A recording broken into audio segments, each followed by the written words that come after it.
desligando. E se houver uma emergência que precise atender, por gentileza, desça a escada, atenda lá embaixo. Certo? Agradecemos a compreensão de todos. Agora, vamos nos aquietarmos para participarmos da prece inicial. Descruzemos os braços para que a nossa energia circule tranquilamente. As pernas, se tiver alguma coisa no colo, vamos retirar. Vamos estar neste momento por inteiro neste salão.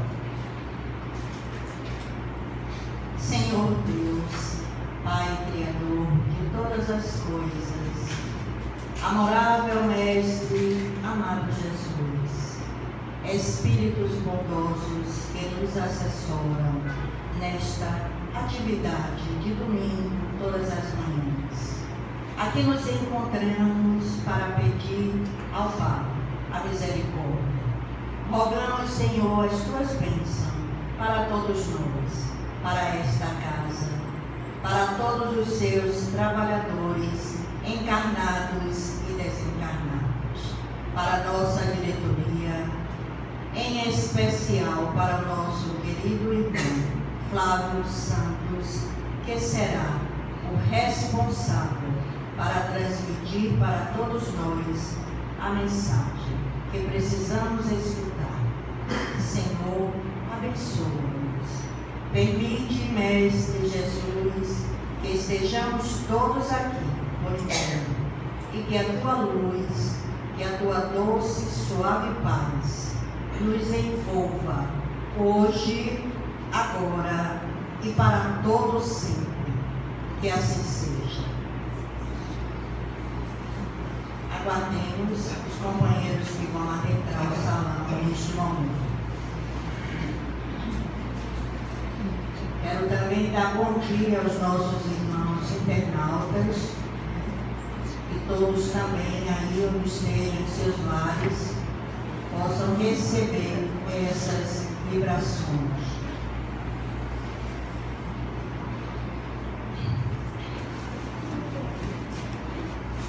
A casa agradece.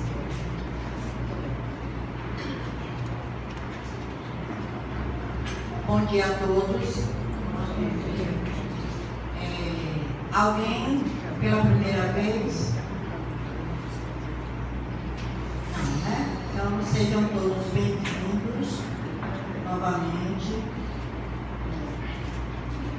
A casa esse mês está trabalhando com o tema Jesus e a atualidade, né?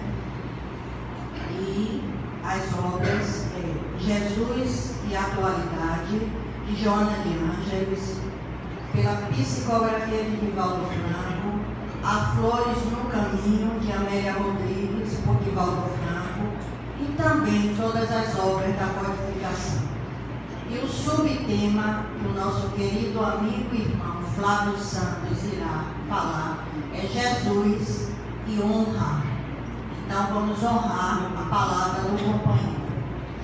Para você, as melhores vibrações.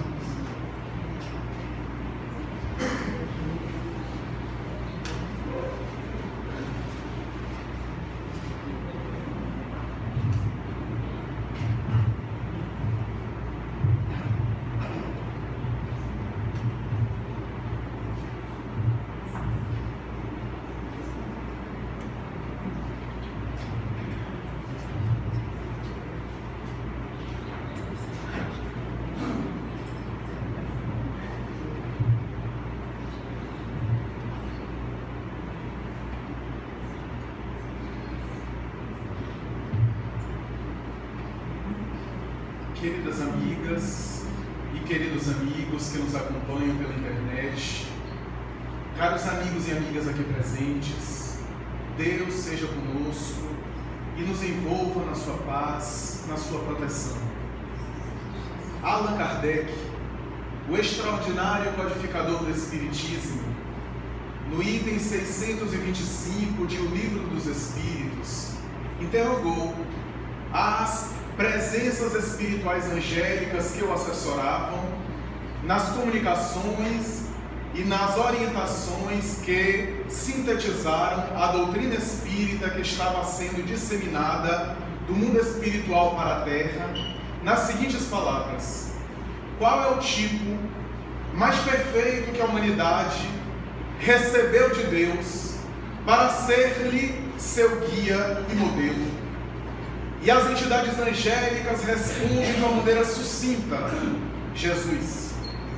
Algumas outras traduções está lede Jesus, em outras vede Jesus, e em outras observai Jesus, e naturalmente que algumas outras está apenas Jesus. Nessa resposta, que é considerada não apenas a resposta mais sucinta da filosofia universal, mas também de todas as 1019 perguntas que Allan Kardec propõe aos espíritos imortais, esta é a pergunta cuja resposta é a mais econômica, porque não há nenhuma explicação, nenhum desdobramento, apenas Jesus. E o próprio Allan Kardec é quem coloca uma nota dizendo: para o ser humano na Terra, Jesus representa a perfeição moral que a humanidade pode aspirar um dia a chegar. Se outros embaixadores que estiveram com as criaturas humanas ofereceram as suas mensagens e as suas lições, naturalmente todos eles eram espíritos evoluídos, espíritos superiores, mas Jesus está no ápice, diz Allan Kardec em outras palavras, e que se algum desses missionários se equivocaram misturando conceitos divinos com ideias humanas e paixões terrenas, em Jesus isso não acontece, porque o Espírito Divino nele animava, e a sua doutrina é o reflexo perfeito da lei divina, da lei natural e, portanto, das leis morais. Essas colocações de Allan Kardec fazem parte do capítulo 1 da terceira parte do Livro dos Espíritos, da lei divina ou natural. Quando Allan Kardec começa a estruturar as 10 leis morais que regem o universo, baseadas, todas elas, em uma lei cósmica, a lei divina ou natural, a lei de amor. Quando ele estrutura a terceira parte do Livro dos Espíritos, parte essa que vai dar origem ao Evangelho segundo o Espiritismo, o livro terceiro na sequência da obra básica kardeciana, que se propõe a estruturar a ética e a parte moral religiosa da doutrina espírita, porque enquanto o Livro dos Espíritos apresenta a parte filosófica e o contexto no bojo geral, o Livro dos Médiuns é o guia de experimentação prática, portanto é a parte científica, a parte experimental. O Céu e o Inferno é o livro a respeito dos grandes dogmas, das grandes questões da teologia, onde Allan Kardec revoluciona os conceitos da teologia de todos os tempos. E se em A Gênese nós temos o trabalho a respeito da origem da vida, do universo e das grandes questões controvertidas da ciência, a origem do corpo humano, a origem da vida no planeta Terra, a astronomia, as manifestações astrofísicas, em o Evangelho segundo o Espiritismo temos a parte de consolação, a dimensão religiosa, a dimensão ética, a dimensão moral que constitui a doutrina espírita. E são nas leis morais que ele vai tecendo a estrutura básica desse contexto. Mas é na questão já citada, 625, quando os espíritos respondem apenas Jesus, é que nós temos ali o Evangelho segundo o Espiritismo em germe. Razão pela qual mais tarde ele vai dizer que vários missionários fundadores de religião apresentaram as suas doutrinas, as suas mensagens, mas se os espíritos, de maneira consensual, dizem que Jesus é o tipo mais perfeito, é o exemplo máximo, não é apenas um guia que orienta, mas é um modelo que vivencia na prática, Naturalmente que a sua doutrina também é o reflexo mais perfeito, é a síntese mais perfeita de toda a lei moral. E por essa razão é necessário examiná-la à luz da doutrina espírita, porque a moral espírita é a moral cristã.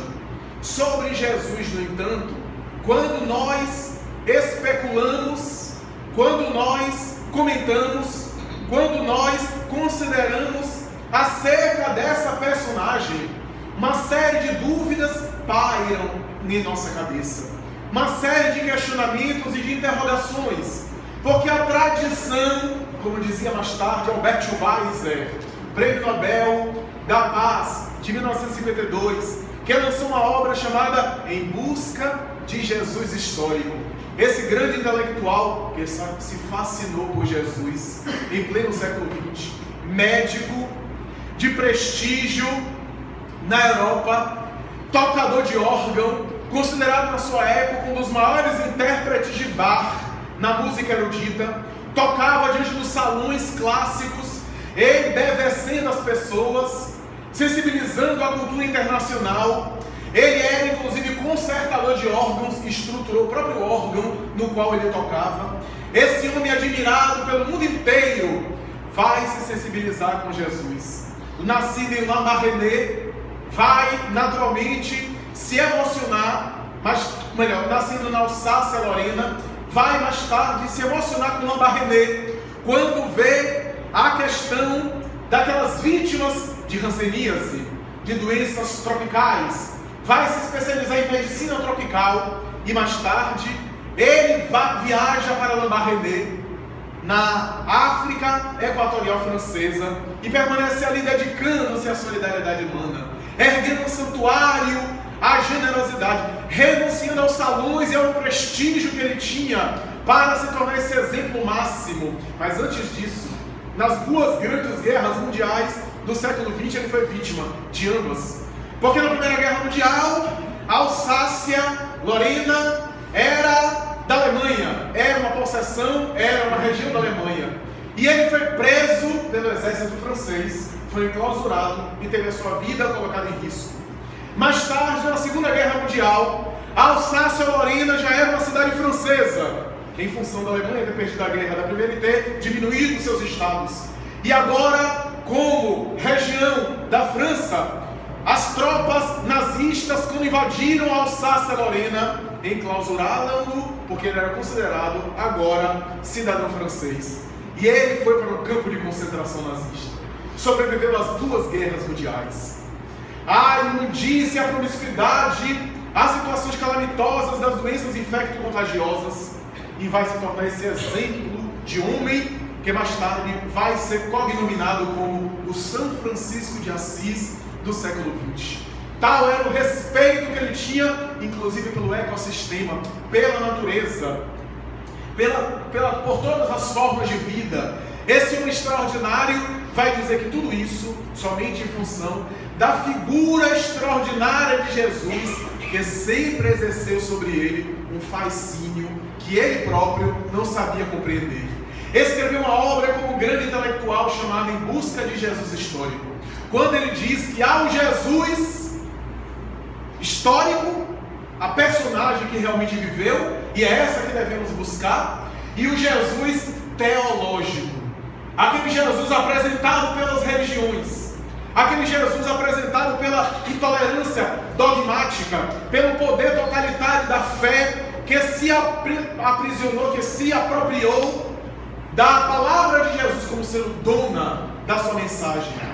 E ele vai dizer que é necessário buscar o Jesus que viveu há tempos atrás, que chegou a ser vítima de dúvidas históricas por historiadores. Porque alguns tempos atrás, historiadores chegaram a duvidar que Jesus realmente existiu. Chegaram a desconfiar que Jesus foi um mito criado pela cultura hebraica, o mito do herói, do salvador, do Messias, o mito de alguém que deveria salvar, a semelhança de outros mitos da tragédia, da comédia, da mitologia grega. Era, portanto, a ideia do Messias, do herói. Hoje essa tese está totalmente superada. São poucos os historiadores de credibilidade, pouquíssimos historiadores sérios que defendem a ideia de que Jesus não existiu.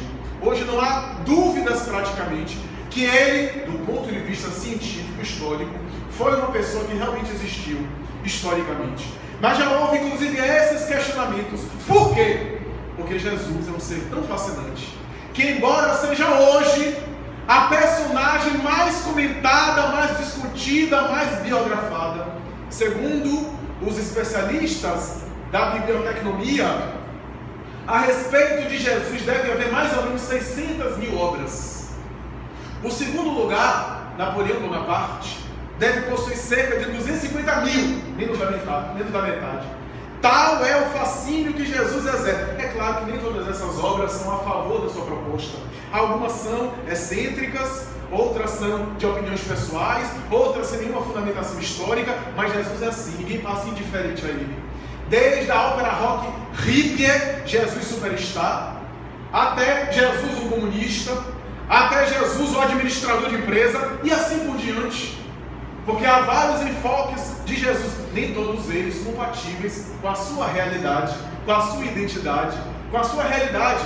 Mas Jesus provoca essa reação. Não obstante, por incrível que pareça, uma personagem histórica que é muito comentada, que é muito discutida, o é pela clareza de informações que temos a seu respeito e que as pessoas discutem e que as pessoas comentam. Mas sobre Jesus não há quase nada ou há pouca coisa a seu respeito. Basta dizer que os historiadores do seu tempo nem registraram praticamente a sua passagem. Se nós compararmos outras personagens da sua época, Tibério César, o imperador que estava no trono quando ele morreu, ou então Otaviano, o grande Augusto de Roma, que deu inclusive naturalmente uma era de Augusto, o seu nome, que é tão comentado entre historiadores. Se nós examinarmos várias personagens como Cleópatra, a rainha do Egito, Marco Antônio e outras personagens, ou um pouco antes, Alexandre, o rei dos persas, e assim por diante, veremos Alexandre Magno na Macedônia, Cambises, o rei dos persas, veremos essas personagens serem comentadas. O próprio Júlio César, o grande pai da República, da estruturação da Roma Antiga. Nós vimos quantos comentários, quantas referências, quantas obras históricas da época a respeito dessas figuras. Mas sobre Jesus há um silêncio comprometedor. Quase que ele não é percebido ao seu tempo. Passa praticamente ignorado, visto por alguns como uma seita estranha, de pessoas que não tinham importância política, importância social, importância cultural na sua época, que não chamava a atenção, porque a própria Roma, a princípio, nem notou e nem se incomodou com a presença de Jesus, mas com pessoas miseráveis, analfabetas que o seguiam e que, portanto, não tinham nenhum poder para afetar a política e a cultura internacional. Passa como uma seita que apenas recebe como adeptos alguns miseráveis, algumas pessoas excluídas. E Allan Kardec vai dizer mais tarde: o maior milagre de Jesus não foi nenhuma cura que ele fez, foi uma doutrina que tinha tudo para ser abafada e para ser naturalmente diluída no seu tempo, sobreviver, florescer, frutificar e hoje ser uma das doutrinas religiosas mais conhecidas e mais populares do mundo inteiro, derivando-se para várias ramificações do cristianismo original. Jesus, portanto, é assim, tem esse poder.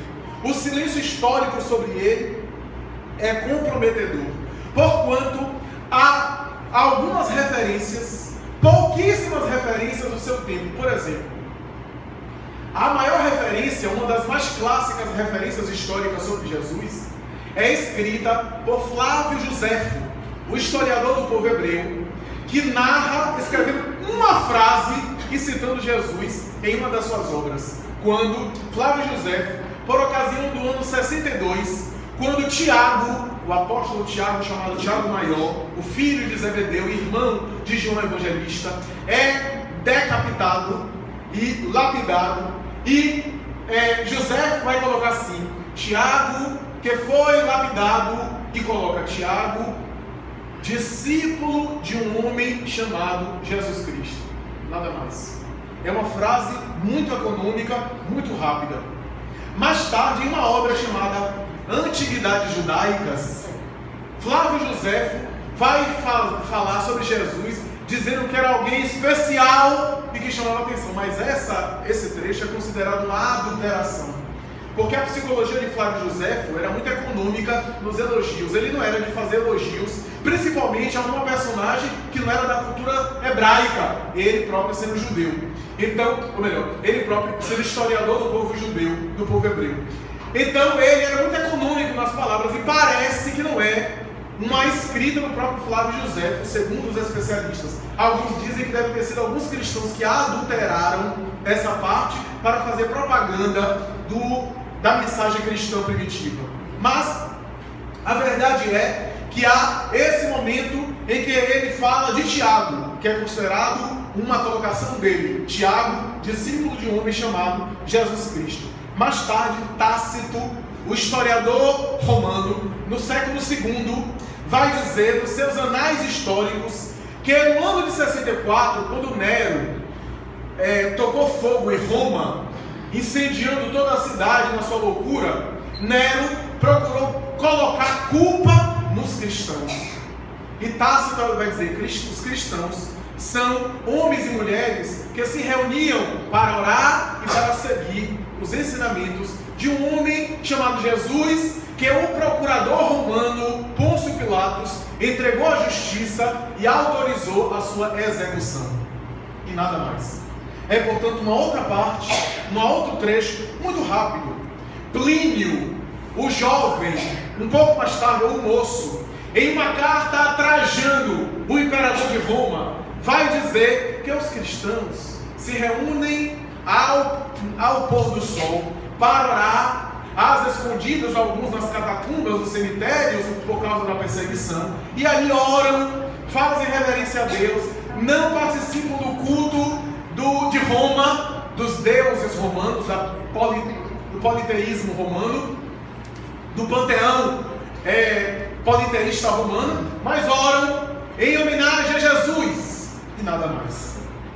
São, portanto, 3 referências históricas muito rápidas, comparadas com as obras e a quantidade de obras e de referências de outras personagens da sua época. Foi em 1946 que beduínos e pastores de cabra no Oriente Médio acharam, naturalmente guiando as suas cabras, em uma gruta antiga, alguns vasos antigos que depois de encaminharem às autoridades, os especialistas em arqueologia constataram que eram vasos antigos e conservados ao longo de séculos. E esses vasos possuíam pergaminhos dentro, pergaminhos escritos em pele de animal, em papel muito envelhecido ao longo do tempo, mas que conservava em coópita, uma língua muito difícil que poucas pessoas sabem falar, coópita antigo, e o hebraico antigo, o aramaico, o arameu. E quando foram estudar, havia colocações tão fascinantes que eles se deslumbraram.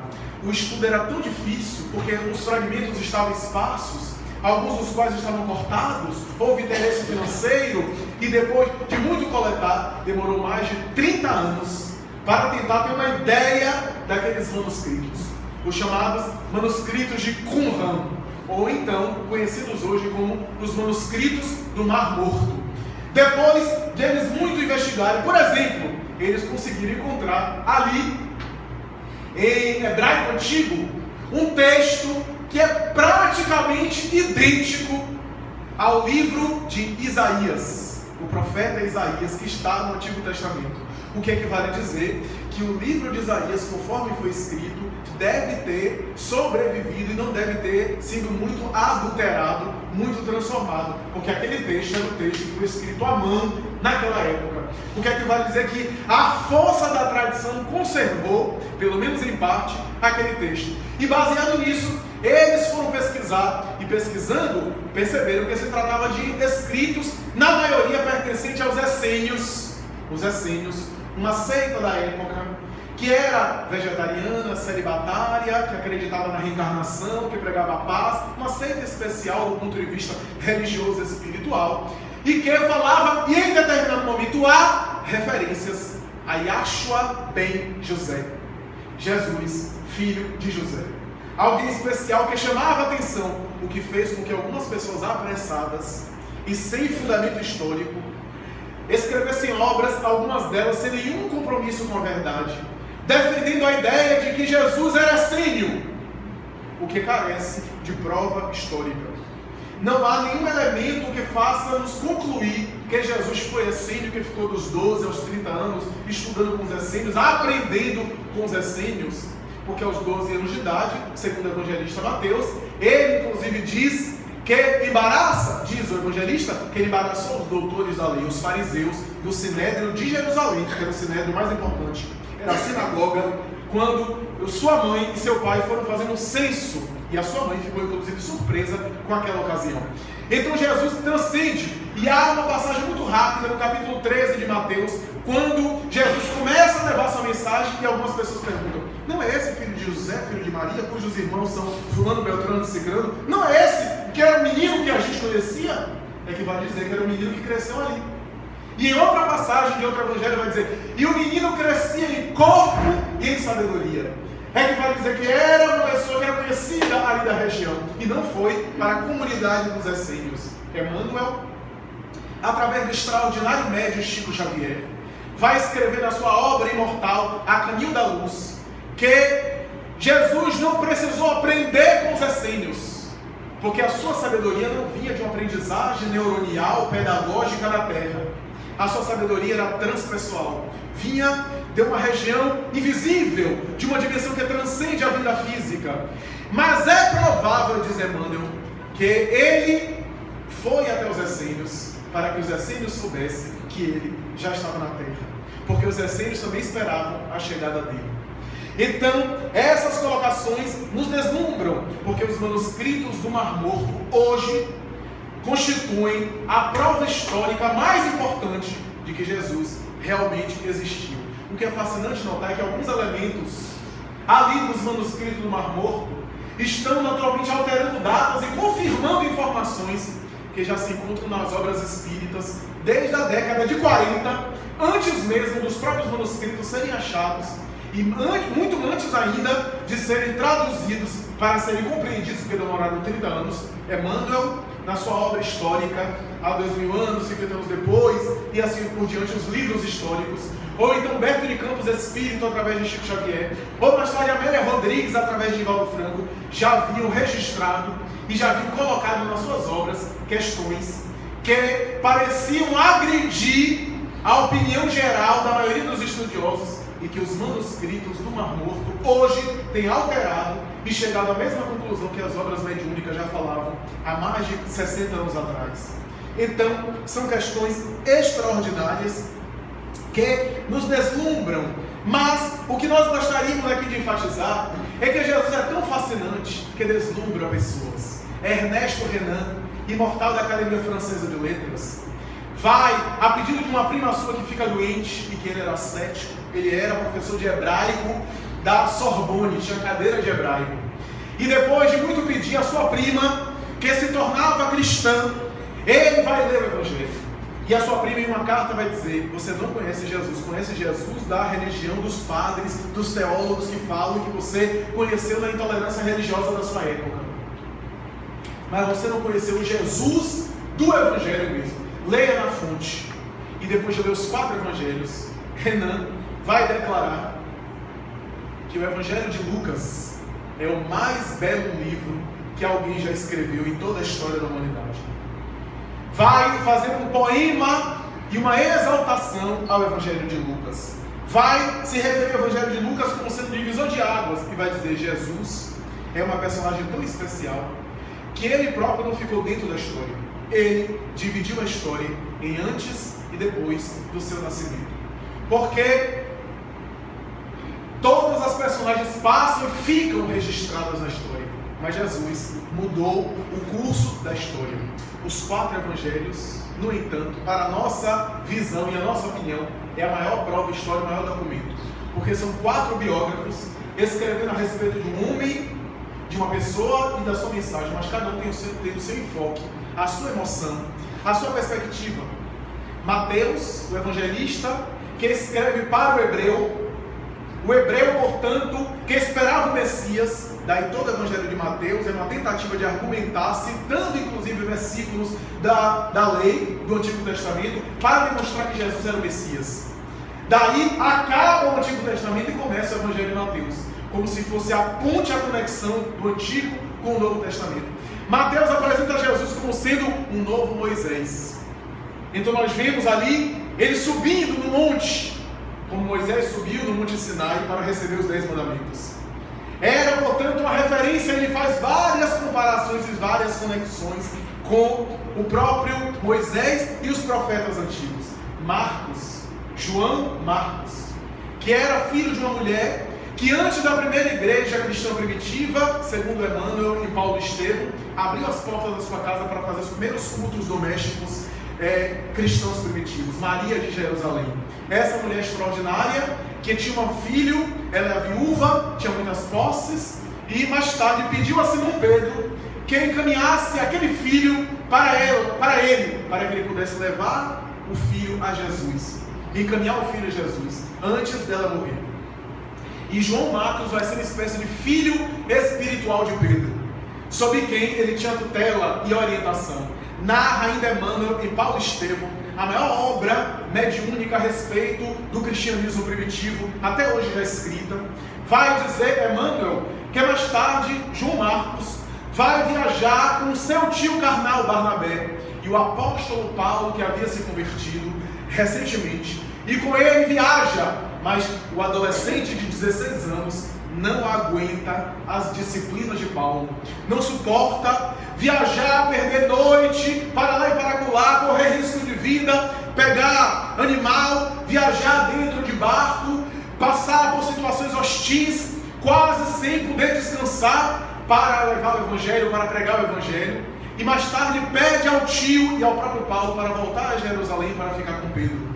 E Paulo teria dito para ele: eu aceito que tu voltes, mas não te esqueças que Deus tem pressa na mudança moral do indivíduo para melhor. Ele volta e fica com Pedro, e mais tarde escreve o evangelho baseado nas informações de Pedro.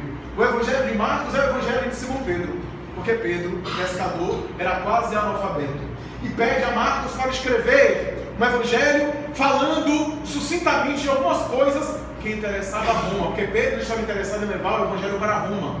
Daí o evangelho de Marcos é sucinto, é rápido, falando dos milagres, dos fenômenos, das curas, dos fenômenos retumbantes, porque isso interessava ao povo romano, acostumado aos espetáculos e aos fenômenos que interessavam tanto ao povo romano. O terceiro evangelho, o evangelho de Lucas. Lucas escreve o evangelho da consolação, onde há uma série de parábolas a respeito de compaixão, de misericórdia, de amor. O evangelho de Lucas é feito de detalhes que passam despercebidos aos outros. É até curioso, dos 4 evangelistas, 2 conheceram Jesus, Mateus e João, e 2 nunca conheceram, ouviram notícias de outras pessoas. Segundo ainda Emmanuel e Paulo Estevão, Lucas vai conviver com o apóstolo Paulo durante anos, vai mais tarde a Maria de Nazaré, a mãe de Jesus, e ouve as suas narrativas. Daí o evangelho de Lucas é muito baseado no depoimento de Maria Santíssima, e também ouve e conversa com Maria de Magdala, a ex-meretriz da cidade Magdalena. Naturalmente que esses são os 3 evangelhos. E o último, o evangelho de João, que é o evangelho místico, todo feito de símbolos muito difíceis. No princípio era o verbo, e o verbo se fez carne. O evangelho feito de simbolismos é João, que vai ter também a visão apocalíptica da renovação moral, do aspas, final dos tempos morais. Então são essas questões. Mais tarde o evangelho, que são várias cópias e vários idiomas, vai ser mais tarde refundido por ocasião do Papa Dámaso, que pediu a São Jerônimo, no ano 383, que reunisse os manuscritos espalhados, porque à época os manuscritos eram escritos de uma maneira muito difícil, o processo era muito penoso, e naturalmente que esse processo, para ser efetivado, precisava de dinheiro. Daí nem todo mundo na época de Jesus tinha acesso aos escritos, porque era um processo muito penoso, precisava de dinheiro, precisava de um escriba. Daí é chamado os escribas, né, no Evangelho, que são os escreventes, os secretários, para naturalmente traduzir e fazer uma cópia. Era uma espécie de copista. Em 383, o Papa Damaso, o bispo de Roma, convoca São Jerônimo para reunir todos os documentos conhecidos e fazer uma tradução oficial. E São Jerônimo vai responder dizendo: Sua Santidade não sabe o que pedis a mim. Essa é uma tarefa ingrata, porque a humanidade no futuro vai condenar a minha tradução, vai criticar, porque qualquer tradução sempre se corre o risco de perder alguma coisa, porque tradutória é traditória, ou seja, o tradutor é traidor. E eu, naturalmente, tenho uma tarefa muito espinhosa, mas eu vou fazer por duas razões. Primeiro, porque sois Sua Santidade, o bispo de Roma, a quem eu devo obediência. E segundo, porque eu tenho um compromisso com a verdade. E São Jerônimo escreve um texto em latim para ser documento oficial, e as Bíblias que conhecemos hoje são todas elas baseadas na tradução desse texto chamada Vulgata Latina, ou seja, o Evangelho para o vulgar, para o popular, em latim.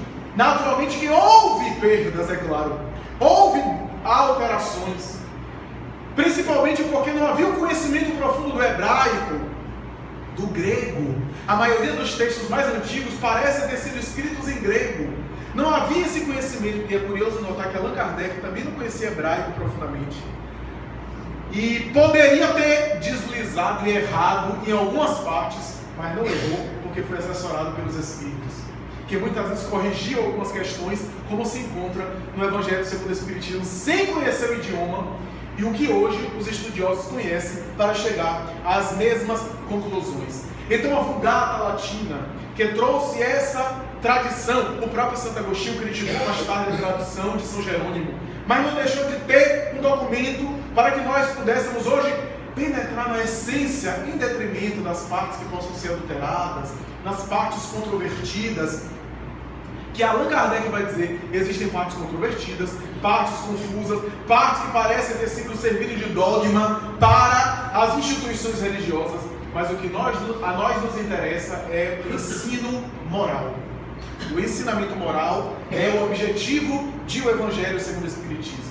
Quando nós vemos Jesus com um olhar humano, nós temos uma ideia de Jesus num olhar humano apenas aquele homem extraordinário que ofereceu-se em martírio. Mas quando nós lemos a obra espírita, quando nós assimilamos a informação mediúnica, nós percebemos que Jesus é muito mais grandioso do que apenas o filme A Paixão de Cristo. Jesus é muito maior. Conforme a palavra autorizada de Emmanuel, ele teria sido construtor espiritual do planeta Terra, quando, há cerca de 4,6 bilhões de anos atrás, o planeta Terra era uma estrutura que se desprendia da nebulosa solar e começava a se esfriar em um movimento centrípeto de fora para dentro, para poder propiciar vida física. E Emmanuel vai dizer: Jesus estava por detrás com seus engenheiros, os seus arquitetos siderais, estruturando a formação de vida no planeta, elaborando o protoplasma, as partes, os elementos básicos do coacervado para proporcionar as primeiras formas de vida no planeta Terra e dar uma guinada no evolucionismo, que ele esteve sempre por detrás, assessorando, vai dizer Emmanuel, no laboratório da natureza, com seus engenheiros, elaborando as formas de vida, desde a construção inicial do planeta, ele era responsável por Deus. É que vale dizer que naquela época, há 4,6 bilhões de anos atrás, Jesus já era espírito perfeito, já era espírito sumamente puro, já era espírito angélico, como diz um amigo nosso. Já imaginou o que é que a gente era 4,6 bilhões de anos atrás? Se é que a gente era alguma coisa? Se é que a gente já tinha sido gerado pelo Criador? Se a gente para e pensa, o que é que eu fui há 1000 anos atrás? Se eu sou hoje, o que eu sou hoje, imagine 1000 anos atrás. Que primarismo eu tinha. Agora imagine 4,6 bilhões de anos atrás, Jesus já havia alcançado o máximo da pureza relativa que a criatura pode alcançar. Chegando à terra, e há uma passagem do Evangelho que ele vai dizer: e antes que vós o fosseis, eu já o era. Ele já havia alcançado esse máximo e veio à terra para nos ensinar a chegar naturalmente na angelitude. Jesus, portanto, é muito maior, de tal forma que nos ensina as virtudes que caracterizam essas regiões que ele deixou temporariamente para conviver com as criaturas humanas. Daí, a base do seu ensinamento nas bem-aventuranças é traduzir o que é bem-aventurados, ou seja, o que é felicidade. É como se Jesus quisesse esclarecer à nossa humanidade o que é a felicidade dos espíritos angélicos como ele. O que é que significa bem-aventurança? O que é a plenitude das regiões felizes onde ele habita. É como se ele quisesse explicar para nós o que é essa plenitude, o que é essa bem-aventurança. Daí o reino de Deus é o seu conceito básico da sua mensagem. E daí porque a sua proposta toda ela é formada em virtudes do mais alto nível. Do ponto de vista enciclopédico, a honra tem a ver com brio, com glória, com honrarias, com, portanto, manifestações de consideração. A honra, segundo as melhores definições enciclopédias, tem a ver com homenagem e consideração ao talento, ao coragem, às boas ações ou às qualidades de alguém. Portanto, é honrar alguém.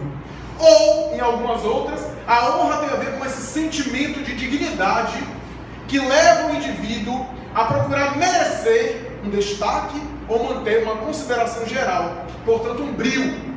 Essa é a ideia da honra. Historicamente, a honra sempre foi a base das relações humanas e sociais, inclusive as relações dos potentados da terra, dos poderosos, que estabeleciam relações de honra para estabelecer e para configurar os seus contratos, os seus acordos, as suas manifestações, que tinham como base na honra, que era naturalmente um conceito bastante específico para as épocas históricas as mais variadas, a depender da sua época, a depender do seu momento. Então as relações do passado, historicamente até hoje, são baseadas na honra, como sendo aquilo que garante um bom relacionamento, aquilo que garante um acordo, um contrato e assim por diante. Daí a desonra nas culturas do passado mereceria ou geraria o degredo da pessoa, a exclusão social, a morte e até o suicídio.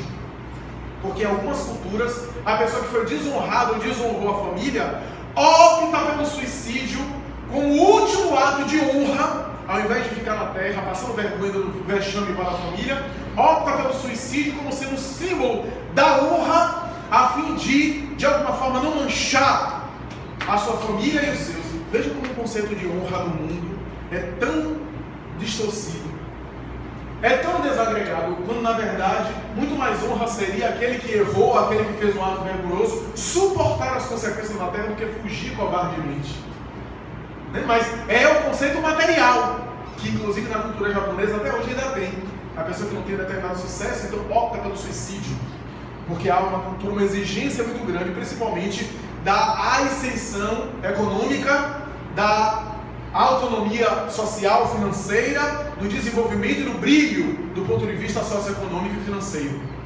A honra marcou tudo isso, razão pela qual deu origem à palavra honorário, porque no passado os profissionais liberais, quase sempre os médicos, que prestavam serviços, naturalmente que tinha ali, num contrato que não era um contrato documental, mas um contrato de honra, que deveria naturalmente honrar com compromisso, através daquela prestação de serviço que o doente, correndo risco de vida, entregava a sua vida e tinha que confiar nele, porque não tinha jeito, e ele, portanto, tinha que honrar aquela confiança, e mais tarde ele era remunerado, ele era, portanto, compensado com os seus tributos. Como não era servo, os profissionais liberais não eram servos, eles eram remunerados com honorários. Até hoje os profissionais liberais, os contratos entre os profissionais liberais são chamados de honorários, como sendo esse pagamento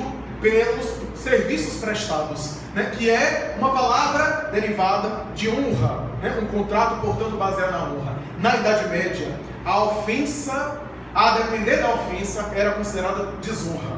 E o duelo era o ponto de honra daquele que se considerava ofendido. Allan Kardec tem um texto sobre duelo em O Evangelho segundo o Espiritismo, onde o indivíduo deveria naturalmente limpar a sua honra com o sangue da vítima do duelo, ou então morrer, mas morrer com honra, através do duelo. Que na verdade isso não era honra, era sentimento de vingança e era orgulho ferido, né? Veja como a honra muitas vezes foi considerada sinônimo de paixões humanas, né? Ofensas e paixões humanas, né? As honrarias, quantas honrarias na terra são frutos da vaidade, da presunção, que não tem nada a ver com o valor espiritual e com uma honra espiritual, uma honra que nós poderíamos considerar aqui uma honra legítima, né? Uma honra verdadeira. Na própria época de Jesus, a lei mosaica estabelecia vários conceitos associados à honra. O que seria honrar, né? O que seria ter honra, normalmente associado aos hábitos hebreus, aos rituais, à obediência aos mais de 600 preceitos da lei mosaica, que mais tarde Moisés sintetizou nos 10 mandamentos, e que Jesus mais tarde resumiu no amor a Deus e ao próximo, como se ama a si mesmo, né? Então, havia, portanto, essas considerações, a honra como sendo um valor moral, né? E o indivíduo tinha que ter a honra baseada na cultura patriarcal do povo hebreu. Daí, honra a teu pai e a tua mãe. Está lá, a fim de terdes longos dias na terra. Está lá em Êxodo de Moisés. Então, havia, portanto, essa ideia, honrar a Deus através dos sacrifícios animais. Era muito comum o cordeiro, né? O comércio religioso, porque havia um comércio que vendia esses animais, a pomba, o cordeiro, o animal bovino, e assim por diante, para oferecê-lo em holocausto, né? Jesus, no entanto, no seu mais alto nível, transforma essas virtudes em uma honra muito maior. Quando vem explicar que em um diálogo no Evangelho de Mateus, quando um fariseu pergunta a ele, os fariseus tentavam colocar Jesus em armadilha e embaraçá-lo baseado na lei. E o que o Evangelho chama a atenção, que a gente às vezes não consegue entender quando lê o Evangelho, é que muitas vezes diz assim, os fariseus ficam surpreendidos e embaraçados com a colocação dele e saem. Por quê? Porque quando os fariseus estavam propondo alguma questão, estavam propondo uma questão que estava na doutrina do Torá. E quando Jesus respondia, os fariseus ficavam surpresos de Jesus responder citando de cor, de memória, os textos do Torá. Primeiro que o Torá não era acessível assim à população, ele era um galileu. E tinha a estrutura do Nazareno, portanto era um povo miserável, excluído. Como é que ele tinha acesso? E ele citava de memória, o que embaraçava, deixava-lhes profundamente perturbados. Afinal, tentava incriminá-lo, levá-lo à prisão, porque se ele falasse algo contra a lei, já que a lei não era apenas um ensinamento religioso, mas era também o Código Civil, o Código Penal da época, que era uma coisa só. Então, em um diálogo, os fariseus perguntam, por que os nossos discípulos sentam e comem sem o ritual da ablusão das mãos, comem inclusive com outras pessoas que não apenas o hebreu, o Filho de Deus, e não faz o ritual de lavar as mãos? E diz o Evangelho de Mateus que Jesus vai dizer, também disse Moisés, honra teu pai e tua mãe, mas vós não fazeis muitas vezes isso, muitas vezes desonrando o pai e a mãe com tal e tal atitude. Ele começa a dizer o que é que o judeu, o hebreu fazia muitas vezes, que estava em dissonância com o ensinamento de Moisés. E em determinado momento ele vai dizer, hipócritas, bem profetizou Isaías, esse povo me honra com os lábios, mas não com o coração. Essa era a diferença de Jesus. A honra, para ele vai traduzir mais tarde honrar a Deus como sendo servir. Daí ele vai dizer, o Filho do Homem veio para servir e não para ser servido. Honrar a Deus é servir para ser honrado, ou seja, para ter a glória. Honra é glória. Mas eu só consigo alcançar essa glória nas obras que eu produzo, naquilo que eu naturalmente frutifico, naquilo que eu gero. Quase sempre honra na terra, no mundo materialista, é visto como orgulho. É minha honra, é minha dignidade, é orgulho ferido. Quase sempre. A nossa honra está aí. Mas a honra em Jesus é um valor muito mais profundo. É um valor muito maior, porque ele era humilde. O que não quer dizer que era uma pessoa que se desvalorizava, que era uma pessoa que se desconsiderava, que era uma pessoa que Era maltrapilha, porque muitas vezes também a gente confunde humildade com imundície. Já falei isso aqui, né? Coitadinho, ele é tão humilde que ele toma banho. Não, ele é imundo, não tem nada a ver com humildade. Humildade não é uma coisa exterior. Humildade não é eu agredir os outros com as minhas feridas morais. Eu saio por aí dizendo, eu sou um lixo, eu sou nada, eu sou um trapo. Eu disse, se você se acha assim, louvado seja Deus. Eu sou filho de Deus. É óbvio que algumas pessoas falavam isso, né? Chico Xavier dizia, eu sou uma grama. Grama nasce e morre e a floresta continua, né? Ele se acredita. Mas ele falava aquilo de maneira sincera. E quase sempre a gente quer, naturalmente, projetar o nosso ego com uma falsa humildade, né? Certa vez, um dirigente de centro espírita desencarnou e alguém perguntou a Chico, Chico já tem quase 2 anos que ele desencarnou, ele era uma pessoa tão humilde e até hoje não se comunicou. E Chico diz, meu filho, ele tinha muito orgulho de ser humilde. Então tem o orgulho de ser humilde. Você tem orgulho de exibir a humildade. Isso não é humildade. A humildade não se exibe, não se ostenta. É o contrário, né? A humildade é o contrário disso. Então Jesus era humilde, mas não era de ferir os outros, de se escandalizar, nem de se depreciar, como muita gente faz, dizendo que é humildade. Ele muitas vezes ficava tranquilo. Quando o soldado lhe deu uma bofetada na cara, a mando de Anás, porque Anás se perturba com Jesus e diz, faz alguma coisa aqui, produz um milagre, o que é que tu fizeste? E Jesus vai dizer, não pergunta a mim. É como se Jesus estivesse dizendo, em um julgamento, o réu é uma pessoa, um elemento que é suspeito, porque ele está contaminado, ele vai advogar em causa própria.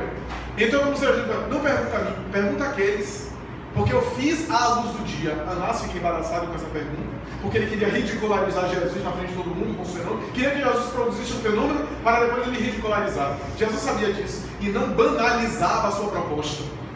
Então olha, ele fica embaraçado, o soldado, que era uma espécie de capacho, queria agradar o seu senhor, dar uma bofetada na cara. Não há nada mais covarde que alguém bater na cara de alguém que está amarrado, inclusive algemado, dar uma bofetada na cara.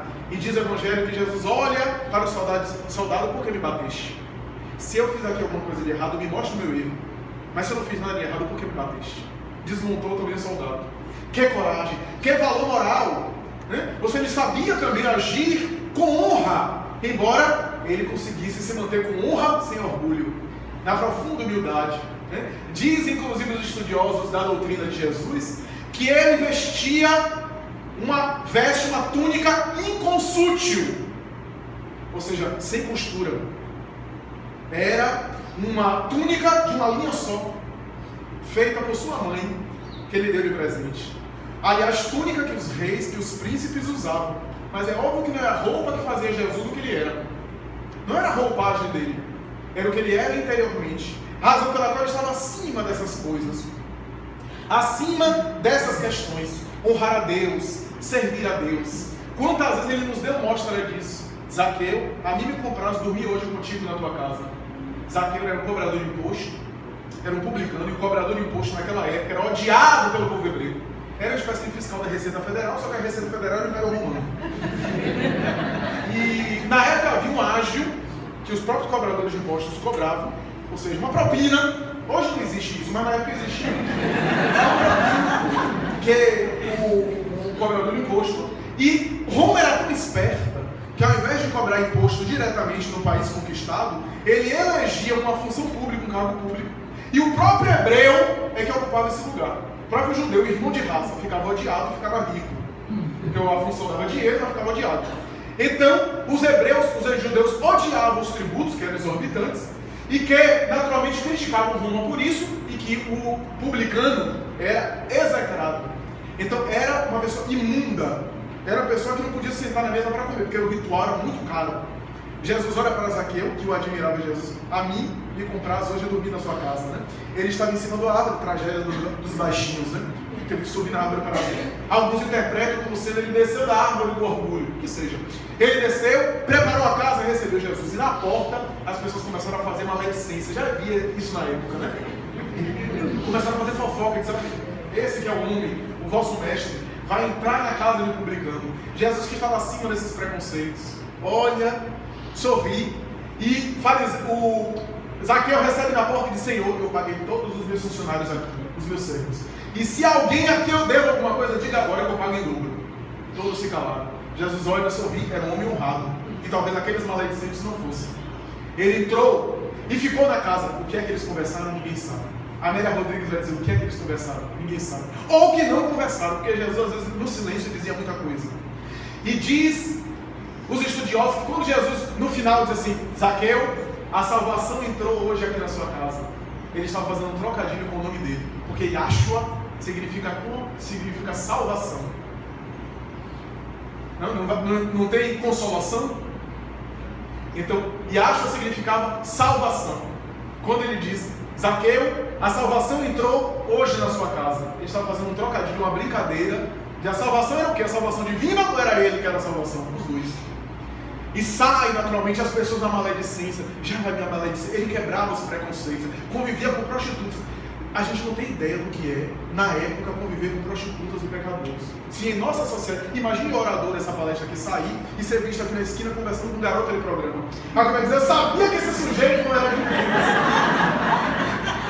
Agora imaginando na época de Jesus, que a estrutura era muito pior. Alguém, principalmente alguém santo, alguém religioso, profeta, conversar ou tocar em uma mulher, que dirá tocar e conversar em uma garota de programa, em uma prostituta, era uma coisa execrada. Os próprios apóstolos, em alguns momentos, davam sinais de que tinham vergonha. Porque o Senhor, a gente está com vergonha do Senhor. Porque olha o que está acontecendo. E ele transcendia essas questões, estava acima disso. Naturalmente que estava acima desses valores humanos imediatos. Em um momento ele é recebido pela casa de Simão o fariseu. Simão o fariseu era um personagem, na época de Jesus, que era um personagem assim, VIP. Era um personagem que gostava de estar na boca das pessoas. Era uma pessoa que queria ser comentada. Que fale mal de mim, mas que fale. Então, como Jesus estava sendo uma moda, estava sendo comentado, Simão convidou Jesus para ir na casa dele. E Jesus é recebido, ele entra, e naturalmente há todo aquele processo dele se sentar, etc. Mas quando a gente lê o Evangelho, a gente não percebe alguns detalhes. Há um estudioso chamado Kenneth Bey. Infelizmente as obras dele não são traduzidas em português. Só há uma parte do Evangelho de Lucas, que é justamente essa parte de Simão fariseu, e algumas parábolas de Lucas, que foi traduzida ao português. Mas ele escreveu várias obras, mais de 30 obras. Esse estudioso, Kenneth Bey, ele conseguiu um patrocínio de ficar 2 anos na Síria, lendo o Evangelho em aramaico para as pessoas, para absorver a cultura popular daquelas pessoas e entender um pouco mais. Ele lia parte do Evangelho e conversava com as pessoas da região. E quando ele leu essa parte, ele leu e perguntava, essa parte que Jesus entra na casa de Simão fariseu, é recebido, senta, etc. Aí daqui a pouco vem Maria Madalena, que já havia sido libertada por ele, inclusive de 7 demônios na tradição espiritual, 7 entidades obsessoras, entra, abraça-o nas pernas, começa a chorar, e Simão olha e fica perturbado e não sabe o que fazer.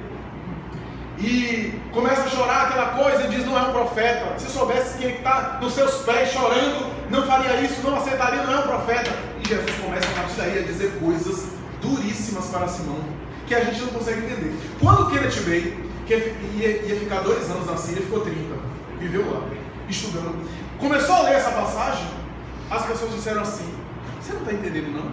Disse: não, o que é que eu para entender? Você não está entendendo? Não estou entendendo, o que é? Simão fariseu foi profundamente mal educado e deselegante com Jesus.